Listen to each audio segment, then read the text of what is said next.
జ్యోతిషాస్త్రీత్యా ద్వాదశ రాశుల్లో 7వ రాశి అయినటువంటి తులారాశి మిత్రులారా, మీరు చిత్తా నక్షత్రం 3, 4 పాదములు, స్వాతి నక్షత్రం 1, 2, 3, 4 పాదములు, విశాఖ నక్షత్రం 1, 2, 3 పాదాలకి జన్మించిన మీరు తులారాశి వారిగా పరిగణించబడుతున్నారు. ఈ జూలై నెల తులారాశి మిత్రులకి ఎలా ఉన్నాయి, శుభాశుభ ఫలితాలు ఎలా ఉన్నాయంటే, ఈ నెల మధ్యస్థంగా ఉంటుందని చెప్పొచ్చండి. గొప్పగా ఉండదు, మీకు కాస్త మధ్యస్థంగా ఉండే అవకాశాలు ఉన్నాయి. శుక్రుడు మీ 9వ ఇంట్లో కూర్చొని రాజయోగం వంటి ఫలితాలను ఇస్తున్నాడు. 11వ ఇంట అధిపతి అయినటువంటి సూర్యగ్రహం శుక్రగ్రహంతో కలిసి ఉంటారు. 11వ ఇంటికి అధిపతి అయినటువంటి సూర్యుడు కూడా వారితో ఉన్నారు. బుధుడు ఈ నెల ప్రారంభం నుండి 10వ ఇంట్లో ఉండడం వల్ల మీరు రాజయోగాన్ని పొందుతారు. మొదటి భాగం. శనిగ్రహం తిరోగమన స్థితిలో 5వ ఇంట్లో ఉంటాడు. కుజుడు ఈ నెల ప్రారంభంలో 7వ ఇంట్లో, కేతు 12వ ఇంట్లో, రాహు 6వ ఇంట్లో. గ్రహాలన్నీ ఇలా ఉన్నాయి. ఫస్ట్ ఉద్యోగులుగా తీసుకుంటాం. ఉద్యోగంలో మార్పులు ఉండవచ్చండి.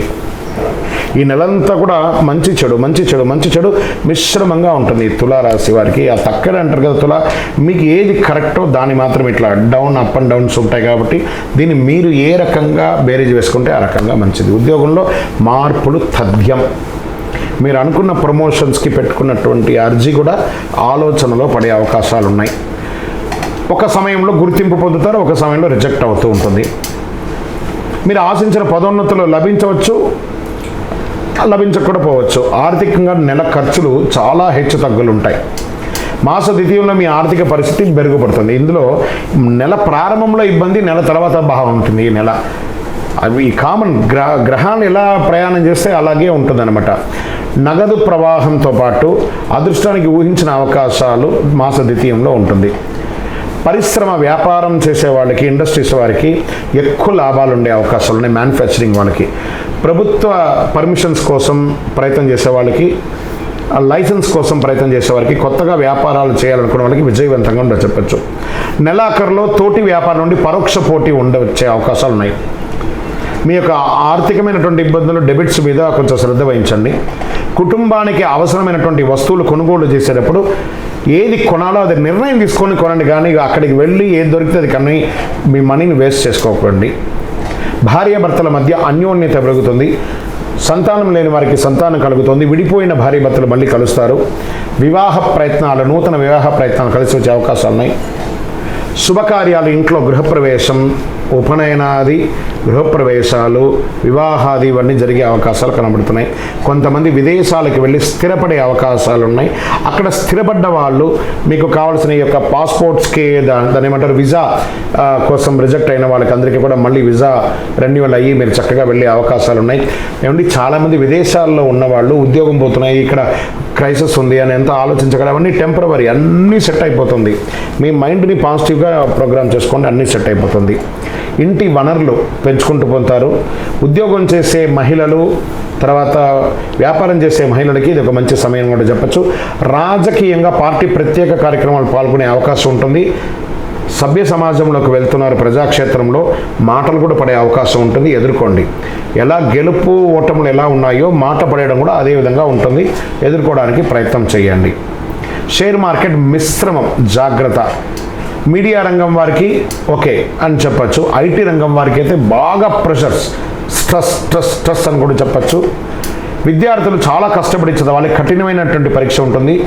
దాని మీద చాలా ఆలోచించాలి. మళ్ళీ ఆలోచించి చేయండి ఏ పని చేసినా. మళ్ళీ చెప్తున్నాను, అదృష్ట రోజు ఈ నెలంతా కూడాను జూలై 9వ తారీఖున బాగుంటుంది. అదృష్ట సంఖ్య 1, 9.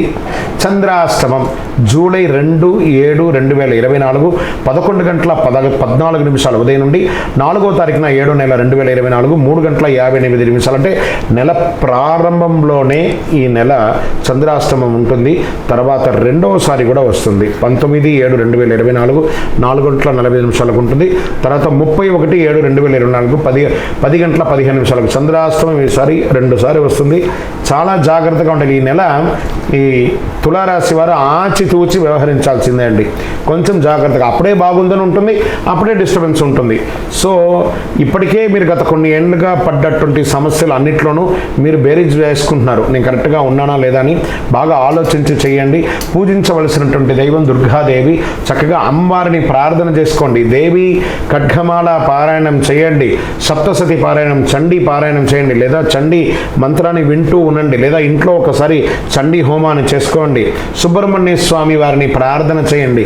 కందర్ షష్ఠి కవచం అని ఉంటుంది, అది తమిళ్లో ఉంటుంది, అది వినండి. మనకు అర్థం కాకపోయినా పర్లేదు, వినండి.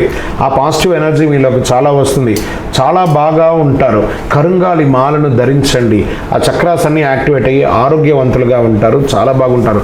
ఇంకనూ మీ యొక్క వ్యక్తిగతమైనటువంటి జాతకం తెలుసుకోవాలి అనుకుంటే మీ పరిసర ప్రాంతాల్లో ఉన్నటువంటి గురువులను సంప్రదించండి, లేదా మా ద్వారానే తెలుసుకోవాలనుకుంటున్నారా, ఈ కింద ఉన్నటువంటి మా నంబర్కి మీ date of birth, time of birth, place of birth WhatsApp చేయండి. Don't call. ఇంకను సకల దోషాలు తొలగి ఆనందంగా ఉండడానికి మీ పరిసర ప్రాంతాల్లో ఉన్నటువంటి దేవాలయంలో మీ వయస్సు ఎంత ఉందో, సపోజ్ నేను ఉదాహరణ చెప్తాను, మీ వయసు 30 ఉందనుకోండి, 30 ఒత్తులతో నువ్వులు ఉన్నాయి, 50 ఉందనుకోండి, 50 ఒత్తులతో ఉన్నాయి. ఇలా మీ వయస్సు ఎంత ఉందో అన్ని సంఖ్యతో ఒత్తులు వేసి నువ్వుల నూనె దీపం వెలిగించండి. విజయోస్తు.